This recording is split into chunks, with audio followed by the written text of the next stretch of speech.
Oi, gente, sejam muito bem-vindos a mais um vídeo no canal. Se você não me conhece, eu sou a Ana e hoje a gente vai estar entrevistando a Julia Fan, que é a diretora de engajamento jovem aqui na Woman Deliver, que é uma organização que defende os direitos das mulheres e meninas de todo o mundo e também de igualdade de gênero.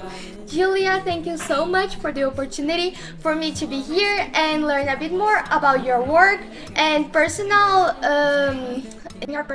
I'm sorry, I'm a little nervous. So your personal narrative advocating for youth engagement and also for gender equality. So I feel extremely grateful to be here and also share my voice representing Brazilian girls. Thank you so much, Anna, for having me. Really excited for this conversation today. For start, I will go to the easy ones, and after I will go to the tough ones, like you said before. So, can you share your name, where are you from, your role in Woman Deliver, and also your fun fact about you? A fun fact. Okay. So my name is Julia Fan. I lead Women Deliver's work with adolescents and youth. And I've been with the organization for the past 2 years, but have been working in gender equality and youth engagement for my whole career. Although I'm not that old, I'm 33, so the last 10 or 15 years. Yeah. I live in New York City in the United States. And a fun fact about me, I'm really obsessed with my dog. Her name is Eloise.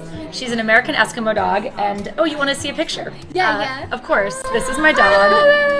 So that's my fun fact. Yeah, awesome. Thank you so much for sharing this.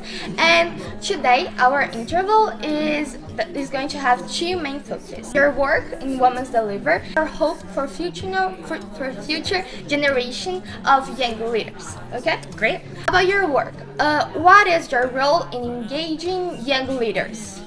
So at Women Deliver, we've been working with young people since 2010 when we launched the Young Leaders Program. And that program really invests in gender equality youth advocates. Youth for us is anyone under the age of 30. And in our last cohort, we had adolescent advocates as well, as young as 15. And the program provides funding, access to knowledge and training resources, as well as access to advocacy opportunities. For us being based in New York City, we have access to the UN, the United Nations, and many of the convenings there. So we see ourselves as really a bridge and actually giving advocates who have incredible stories and solutions to share, giving them our seat at the table so that they can be part of those decision-making conversations. Oh, that's awesome. How do you break the intergenerational gap that exists between your team and the young leaders? So I will say most of the youth team, my team that I lead, we are rather young, although we're not quite always the youth category, but we spend a lot of time getting to know young leaders. We've had over 1,000 young people go through our program, so we constantly ensure that we have different ways to hear their voices and incorporate their voices into the program design so that they're really making the decisions about the way that we work with them. A few examples of how we do this. In all of our programming, such as our multi-country workshops, which are regional convenings that we hold, we have youth planning committees who actually design what the topic is, what the agendas look like, who are the speakers. Then for this conference, for example, the Women Deliver Conference, we had, again, a youth planning committee made up of 18 young people who designed all of the youth programming spaces, made recommendations on the speakers, but we also had youth as part of the overall conference planning committee, because they should have a decision-making role, not just in the youth spaces, but in all the spaces that we're discussing here. And then we also have youth on the board of Women Deliver, the board of directors.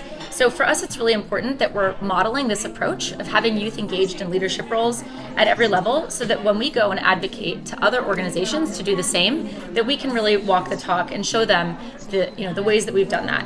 And at the same time, we know that we could do more and we can do better. So we're constantly striving to see how we can put more power and decision-making into the hands of young people in our own work. Can you explain to us what the Young Leaders Program and how to engage with it? Yes, absolutely. So the Young Leaders Program, as I mentioned, has been around since 2010 and is constantly evolving based on the feedback from young leaders as well as our own lessons learned. And so we're actually excited to launch a new initiative this fall called the Emerging Leaders for Change. We've just announced this yesterday, so this is breaking news. And what's really unique about this new approach for us is that there are 3 pieces. First is that we really want to center adolescent girls as both the people that we want to impact through our work, but also ensuring that they are have the resources, both funding and mentorship, knowledge resources, to actually be leaders, or they're already leaders, but to provide them with the support to advance gender equality in their own work. The second piece that's unique is we really want to bring young people together to work in a collective way, more than we have done before. Previously, we've really focused on supporting the young leader as an individual, but we know how much power there is in convening, such as what we've seen here this week. So bringing young people together, and to do that in the most effective way, we're going to be taking a thematic focus. So maybe it's SRHR or climate, but to be determined still, as well as a geographic focus, so that young people are all coming together around shared issues in a shared context. And the third unique change for this program is we want to give all the emerging leaders in the program funding. That wasn't previously how the program was structured, but we know that young people can't do their work without funding. And that funding has to be trust-based and participatory. So we'll have youth together working with us in consultation over the next few months to finish the design of this program and launch it this fall. So stay tuned. You can check us out at womendeliver.org or on all of our social media channels.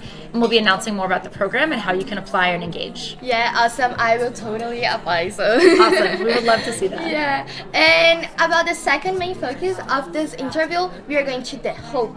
So what would you do differently if you were a young girl today in the world?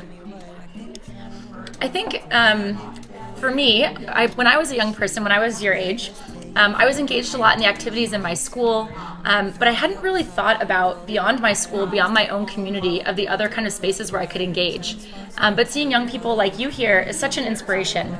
I never dreamed to come to a conference like this when I was your age, and so. Neither I, to be honest. This is a dream come true. So that's, my message to young people. And I heard the same actually from Malala Yousafzai earlier this week, to really dream big and ask for what you need. The worst that can happen is someone says no, and then, maybe you ask for the next thing, you go to the next person. So dream big and make those asks for what you need. And there are people out there that will really support you and believe in you. Oh, thank you for your answer. And I am curious about this one. Who motivated you to start advocating for yourself and the woman? For me, it was really my mom. I think a lot of people can say that as well, but my mom actually worked in the lingerie business, and she focused on improving women's self-esteem through bra fitting, actually, so a really unique approach. So I grew up in a feminist household, and she was also a business owner, and so she really struggled with getting access to capital, to financing, to grow her business. And I saw those challenges for her when I was growing up and wanted to really work deeper in that world.